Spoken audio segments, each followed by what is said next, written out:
નમસ્કાર મિત્રો, ધોરણ 12 વિષય સંસ્કૃતમાં ગદ્ય 14માં વિવાહ સંસ્કાર વિશે આપણી આગલા વિડીયોમાં તેમની પ્રસ્તાવના જોઈ, તેમજ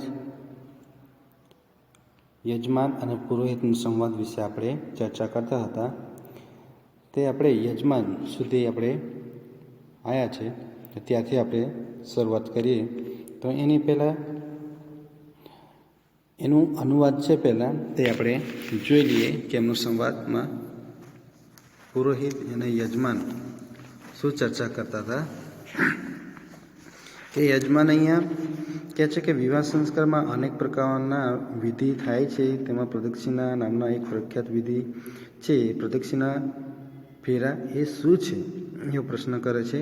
ત્યારે પુરોહિત કહે છે કે સામાન્ય રીતે પ્રદક્ષિણા શબ્દ એ કોઈ પદાર્થની ચારે તરફ વર્તુળાકારે ફરવું તે સૂચન કરે છે, અને પરંતુ વિવાહ સંસ્કાર વગેરેમાં પ્રદક્ષિણા શબ્દથી એક વિશેષ ક્રિયા સ્મરણમાં અહીં આવે છે. ત્યારે યજમાન કહે છે તે વિશેષ ક્રિયા કઈ છે કે આ વિવાહ સંસ્કારની જે પ્રદક્ષિણા શબ્દ એક વિશેષની ક્રિયાનું સ્મરણમાં આવે છે તે વિશેષ ક્રિયા કઈ છે. ત્યારે પુરોહિત કહે છે કે વિવાહ સંસ્કારના પ્રસંગમાં વધુ અને વર યજ્ઞ અગ્નિની ચોમે 4 વાર ફરે છે.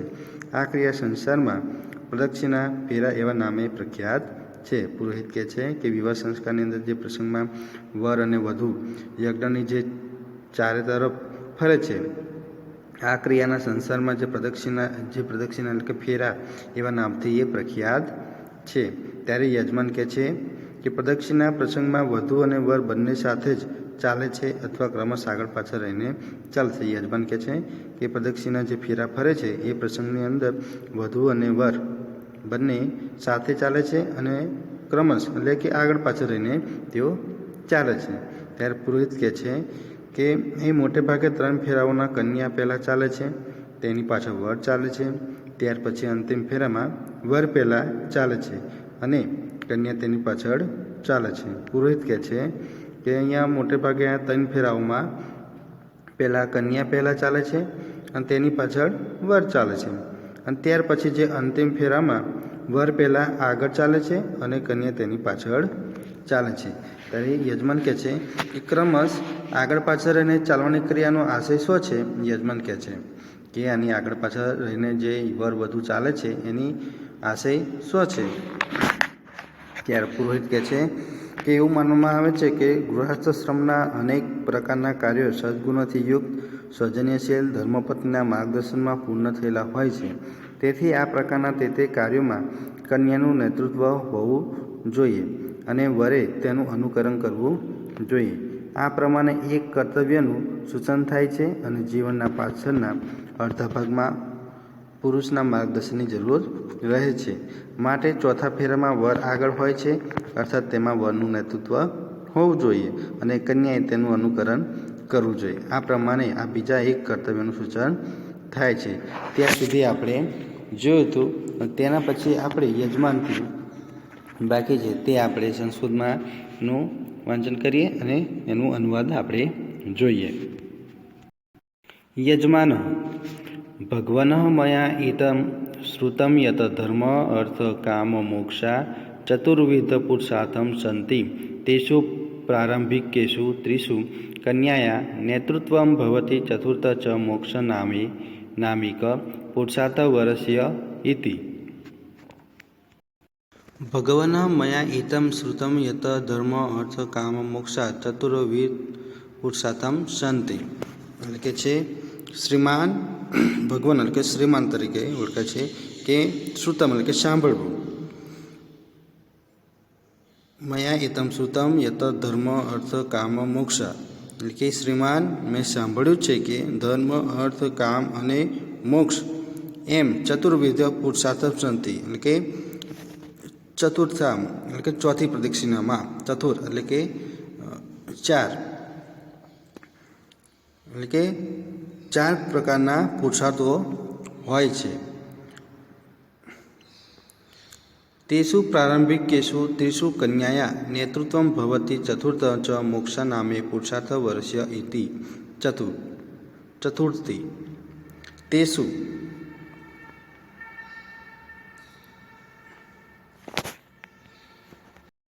તેષુ એટલે કે તે કાર્યોમાં પ્રારંભિકેશુ એટલે પ્રારંભના શરૂઆતના, ત્રીસુ એટલે સંખ્યાવાચક છે, ચતુર્થ એટલે કે ચોથા ફેરામાં, મોક્ષ નામિકે એટલે કે મોક્ષ નામના. આમ કે છે યજમાન કે શ્રીમાન, મેં સાંભળ્યું છે કે ધર્મ, અર્થ, કામ અને મોક્ષ એમ 4 પ્રકારના પુરુષાર્થો હોય છે. તેમાં શરૂઆતના 3 પુરુષાર્થોમાં કન્યાનું નેતૃત્વ હોય છે અને ચોથા મોક્ષના નામના પુરુષાર્થમાં વરનું. એમ પછી પુરોહિત કહે છે આમહ એતદ અપી સત્યમ અસ્તિ. શું કહે છે પુરોહિત? આમહ એતદ અપી સત્યમ અસ્તિ. આમહ એટલે હા, હાસ્તો. કેચન એટલે કેટલાક, કથયતિ એટલે કે કહે છે, સપ્ત સંખ્યા સત્ય અસ્તિ. હા, આ પણ સાચું છે. સત્યમાં અસ્તિ એટલે સાચું છે. પછી યજમાન કેચન કથયાન્તે યત પ્રદક્ષિણા સપ્ત ભવંતીતિ. કેચન એટલે કે લોકો, કેટલાક લોકો, કથયંતી એટલે કે કહે છે, યત એટલે કે, ચતત્ર એટલે કે 4, સપ્ત સંખ્યા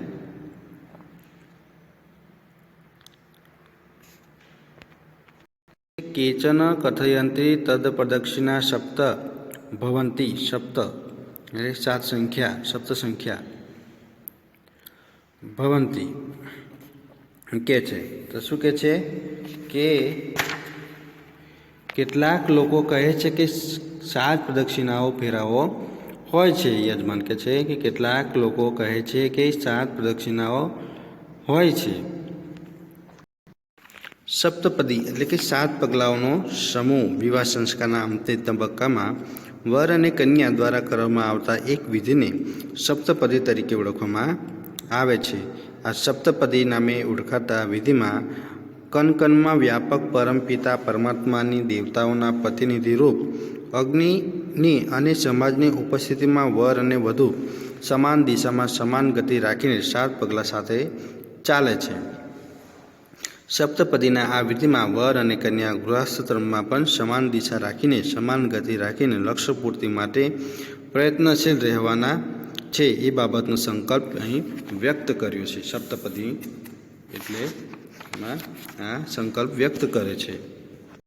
તેના પછી પુરોહિત કે છે વિવાહ સંસ્કારે પ્રદક્ષિણા તો ચતત્ર એવં ભવંતી સપ્ત સંખ્યા તો સપ્તપદી નામે કે અકેન અન્યેન વિધિના સંબંધ અસ્તિ.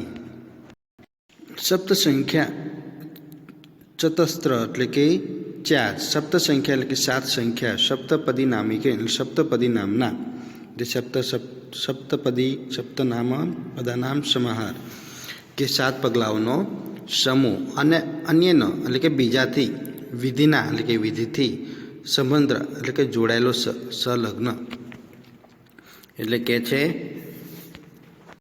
પુરોહિત કહે છે કે વિવાહ સંસ્કારમાં પ્રદક્ષિણાઓ તો 4 જ હોય છે. 7ની તો સંખ્યા તો સપ્તપદી નામના એક અન્ય વિધિ સાથે જોડાયેલી છે. યજમાન કિમિદમ સપ્તપદીથી એટલે કે યજમાન કહે છે આ સપ્તપદી શું છે? પુરોહિત સપ્તનામ પદનામ સમાહાર સપ્તપદી ઇયમ સપ્તપદી વૈદિકસ્ય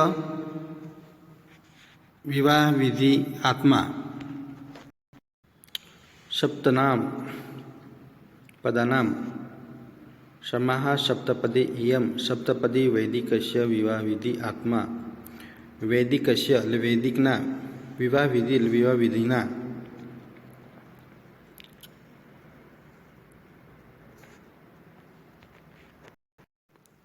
વિવાહ વિધિની આત્મા એટલે વિવાહ વિધિનો આત્મા એટલે કે છે સપ્તનામ પદાનામ સમારા સપ્તપદી ઇયમ સપ્તપદી વૈદિકસ્ય વિવાહ વિધિ આત્મા એટલે કે છે સપ્તનામ એટલે કે 7 પગલાઓના, પદનામ એટલે પગના, સમાહાર એટલે સમૂહ સપ્તપદીમાં આ સપ્તપદી છે. ઇયમ સપ્તપદી વૈદિકસ્ય એટલે કે વૈદિક સપ્તપદી વૈદિક વિવાહ વિધિ એટલે વિવાહ વિધિનો આત્મા છે એટલે કે છે 7 પગલાઓના સમૂહ સપ્તપદી. આ સપ્તપદી વૈદિક વિવાહ વિધિનો એક આત્માનો પ્રાણ છે. યજમાન અસ્મિન વિધો કિમ ભવતી. યજમાન કે છે કે અસ્મિન વિધો કિમ ભવતી કે આ વિધિમાં શું થાય છે. યજમાન પૂછે છે કે આ વિધિમાં સપ્તપદી વિધિની અંદર શું થાય છે. સપ્તપદી એટલે શું? આપણે પ્રશ્ન પૂછે કે સપ્તપદી વિધિની અંદર શું થાય છે. તે સપ્તપદી એક 7 પગલાઓનો સમૂહ છે કે વિવાહ સંસ્કારના અંતિમ ચરણમાં વર અને કન્યા વડે કરવામાં આવતા એક વિધિને સપ્તપદી તરીકે ઓળખવામાં આવે છે. આપણે જોઈએ છે કે વિવાહ સંસ્કારની અંદર જે ફેરા ફરવામાં આવે છે તેમાં ચોથું ચરણમાં જે વર અને કન્યા વડે કરવામાં આવતો એક વિધિ સપ્તપદી તરીકે ઓળખવામાં આવે છે. ચોથો ફેરો જે ફરવામાં આવે છે તે સપ્તપદી તરીકે ઓળખવામાં આવે છે. આ સપ્તપદી નામના વિધિમાં વ્યાપક એવા પરમાત્માને, દેવતાઓના પ્રતિનિધિ અગ્નિને તથા સમાજને સાક્ષી માનીને તેમની હાજરીમાં વર અને વધુ સમાન દિશામાં અને સમાન ગતિ રાખીને 7 પગલાં સાથે સાથે ચાલે છે. શું કહે છે કે જે આ સપ્તપદી નામના જે વિધિની સર્વવ્યાપક પરમાત્માને કે દેવતાઓને કે પ્રતિનિધિ અગ્નિને તથા સમાજને સાક્ષી માનીને તેઓ તેમની હાજરીમાં વર અને વધુ સમાન દિશામાં સમાન ગતિ રાખીને 7 પગલાં એટલે જે પગલાં સાથે સાથે ચાલે છે, જોડે જોડે જે ચાલે છે. આ વિધિમાં વર અને કન્યા ગૃહસ્થાશ્રમમાં એટલે કે ઘરની અંદર પ્રવેશ કરતી વખતે પણ આ સમાન દિશા વિચાર રાખીને જે સાથે 7 પગલાં મૂકીને સમાન દિશામાં વિચારીને તેઓ રાખીને આ સમાન ગતિ કાર્યથી લક્ષ્ય પૂર્તિ માટે પ્રયત્નશીલ રહેવાનો અહીં સંકલ્પ કરવામાં આવે છે. તેને સપ્તવિધિ તરીકે ઓળખવામાં આવે છે. પછી પુરોહિત.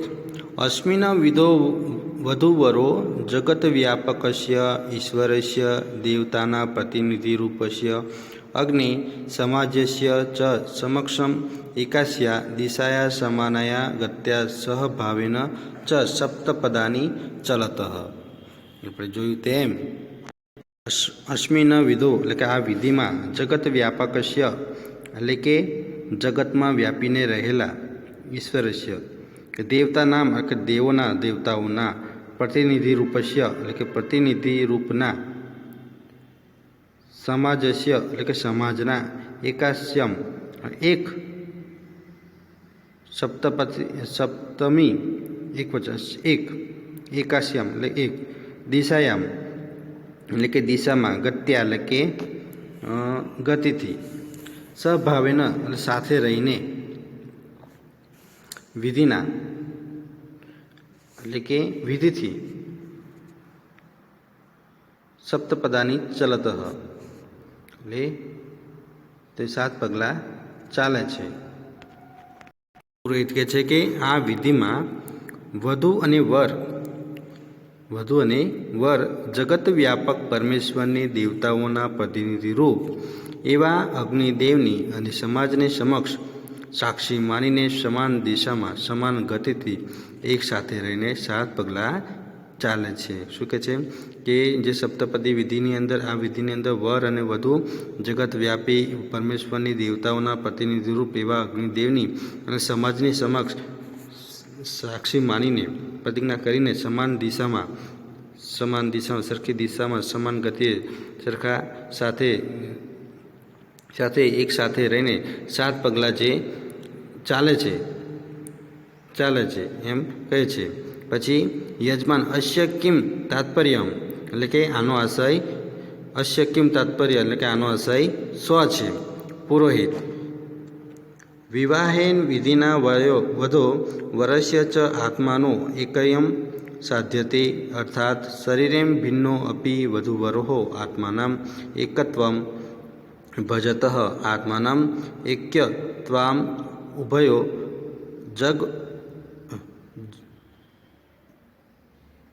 ગમનસ્ય દિશા ગતિત્વ સર્વત્ર સમાનતા ભજતઃ દિશાયા સમાનતા અર્થાતમ વિચારસ્ય એકતા ગતે સમાનતા અર્થાત ઉદ્યોગે સમાન સહભાગિત્વમ વધૂવરો યદા સમાનમેવ વિચાર્યતઃ સમાન ચ ઉદ્યોગમ કુરુતઃ તદા તૌ ગૃહસ્થાશ્રમ લક્ષ્યમવશ્યમેવ પ્રાપ્તનું વિધિના એટલે કે વિધિથી વધુના આત્માનો એટલે બંનેની પોતાની એક્યમ એટલે કે એકતાને સાધ્યતે એટલે કે સિદ્ધિ કરે છે સાધે છે ભજત એટલે કે પામે છે સેવે છે વિચારસ્ય એટલે કે વિચારની ગતે એટલે કે ગતિની ઉદ્યોગે એટલે કે કાર્યમાં સહભાગિત્વમ એટલે સહભાગીપનું વર વધુ બંનેનો પરસ્પર સહકાર તદા એટલે કે ત્યારે તૌ એટલે કે તે બંને લક્ષ્યમ એટલે ધ્યેયને હેતુને પ્રાપ્તુન એટલે કે પ્રાપ્ત કરે છે. એટલે પુરોહિત કહે છે, યજમાન કીધું કે આનો આશય સ્વ છે, એટલે પુરોહિત કહે છે કે વિવાહ વિધિ વડે વધુ અને વર બંને પોતાની એકતાને સાધે છે.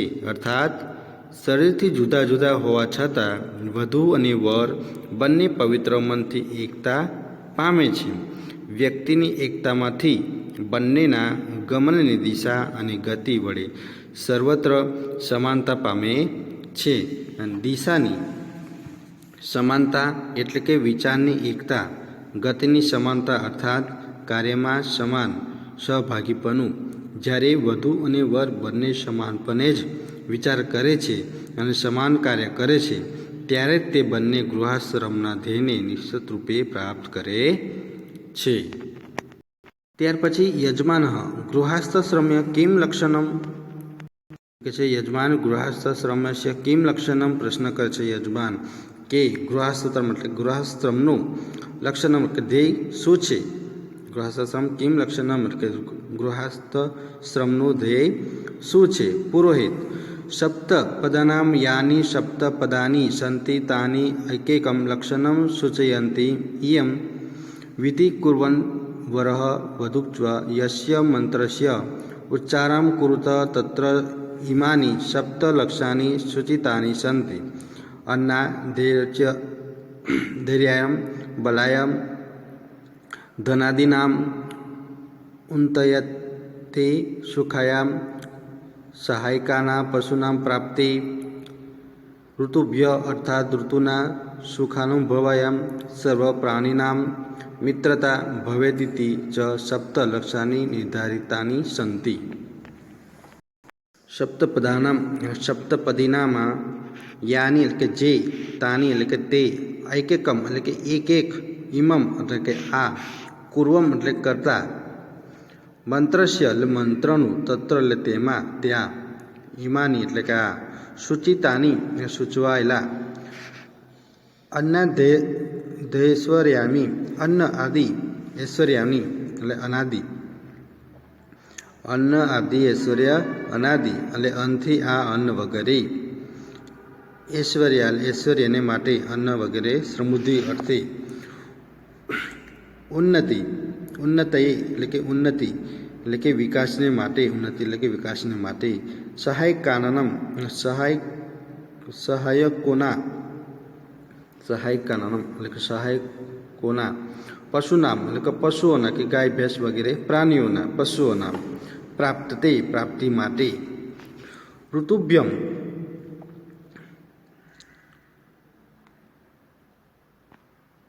એટલે કે ઋતુઓ માટે, ઋતુના સુખાનુભવાયમ ઋતુઓનું સુખ અનુભવવા માટે, સર્વ પ્રાણીનામ એટલે કે બધા પ્રાણીઓની, ભવેત એટલે થવી જોઈએ, નિર્ધારિતાની એટલે કે નિર્ધારિત થયેલા. એટલે યજમાન કહે છે ગૃહસ્થનું ધ્યેય શું છે, તો પુરોહિત કહે છે કે સપ્તપદીમાં જે સપ્તપદાનામ યાની સપ્તપદાની સંતિ તાની એકૈમ લક્ષણમાં સૂચયંતિ એટલે કે સપ્તપદીમાં જે 7 પગલાઓ હોય છે તે પગલાઓ એક એક ધ્યેયને સૂચન છે. આ વિધિ કરતાં વર અને વધુ બંને જે મંત્રનું ઉચ્ચારણ કરે છે તેમાં આ 7 ધ્યેયોનું સૂચન કરવામાં અહીંયા આવ્યું છે. તો પહેલું છે અન્ન વગેરેની સમૃદ્ધિ માટે, અન્નાદેશ ઐશ્વર્યાયમ એટલે કે અન્ન વગેરેનું સમૃદ્ધિ માટે. બીજું છે બલાયહ એટલે કે શક્તિ બળ, અને ત્રીજું છે ધનાદિનામ એટલે કે ધન સંપત્તિની ઉન્નતિ માટે. અને ચોથું સુખાયામ એટલે કે સુખ માટે. પાંચમું સહાય કાનામ પશુનામ પ્રાપ્તિ એટલે સહાય કાનામ પશુ પ્રાપ્તિ એટલે કે જે કૃષિ વગેરેમાં મદદરૂપ થનારા કે ગાય ભેંસ બળદ વગેરે પ્રાણીઓની પ્રાપ્તિ માટે. અને છઠ્ઠું છે ઋતુભ્ય અર્થાત ઋતુના સુખાનુભવાય એટલે કે છઠ્ઠું છે ઋતુઓ માટે એટલે કે પ્રત્યેક ઋતુઓમાં દરેક સમયે સુખના અનુભવ માટે. અને સાતમું સર્વ પ્રાણીનામ મિત્રતા ભવેદિતમ ચ સપ્તલક્ષાની નિર્ધારિત સંતિ. શું કે સાતમું શું છે સર્વ પ્રાણીઓની મિત્રતા કાજે, સર્વ પ્રાણીનામ મિત્રતા, સર્વ પ્રાણીઓની મિત્રતા કાજે. આમાં 7 ધ્યેયોને નિર્ધારિત થયેલા છે. પછી યજમાન કે છે સમ્યકમ પ્રબોધિત અહમ ભવતા ભવતી નમો નમઃ એટલે કે યજમાન કે છે કે સમ્યક પ્રબોધિત અહમ ભવતા ભવતે નમો નમઃ. નમો સમ્યક એટલે કે યોગ્ય બરાબર, પ્રબોધિત એટલે કે ઉપદેશ પામેલો, ભવતા એટલે કે આપનાથી, નમો નમઃ એટલે કે નમસ્કાર અભિવાદન કરું છું. એટલે કે છે યજમાન હું આપની આ પાસેથી સારો યોગ્ય ઉપદેશ પામ્યો છું, તેથી હું આપનું અભિવાદન કરું છું. યજમાન કે છે હું આપની પાસેથી સારો એવો ઉપદેશ પામ્યો છું, તેથી હું આપનું અભિવાદન કરું છું, આપને વંદન કરું છું. પુરોહિતમ સ્વસ્તિ ભવતે સત્યા સંતો યજમાનસ્ય કામા. યજમાન સ્વસ્તિ ભવતે સત્યા સંતો યજમાનસ્ય કામા. સ્વસ્તિ એટલે કે શુભ કલ્યાણ થાવ એવો, યજમાનસ્ય એટલે કે યજમાનની, કામા એટલે કે ઈચ્છાઓ, સત્ય એટલે સત્ય સફળ, અને સંતો એટલે થાવ. એટલે કે છે કે પુરોહિત તમારું કલ્યાણ થાવ, યજમાનની સર્વ ઈચ્છાઓ સફળ થાવ. અહીંયા આ વિવાહ સંસ્કાર પાઠ આપણે અહીંયા પૂર્ણ થાય છે. આ વિવાહ સંસ્કાર પાઠ એ સરસ પાઠ છે. આની અંદર યજમાન અને પુરોહિતનો 2 સંવાદ કરવામાં આવેલો છે. વિવાહ સંસ્કારની અંદર કઈ કઈ વિધિઓ આવે છે અને એનો પ્રશ્ન કરે છે અને એનો ઉત્તર આપે છે કે વિવાહ સંસ્કારની અંદર સપ્તપદી એટલે શું, પ્રદક્ષિણા એટલે શું, પછી ગૃહસ્થાશ્રમની અંદર શું છે, તે બધી વાત અહીંયા કરવામાં આવી છે અને એનો ઉત્તર પણ આપવામાં આવે છે. તો અહીંયા આ પાઠ અહીંયા આપણે પૂર્ણ કરીએ છીએ. હવે આનું સ્વાધ્યાય અને પ્રશ્નો તમારે હોમવર્કમાં ઘરે કરવાનું રહે છે. તો અહીં સુધી રાખીએ. અસ્તુ.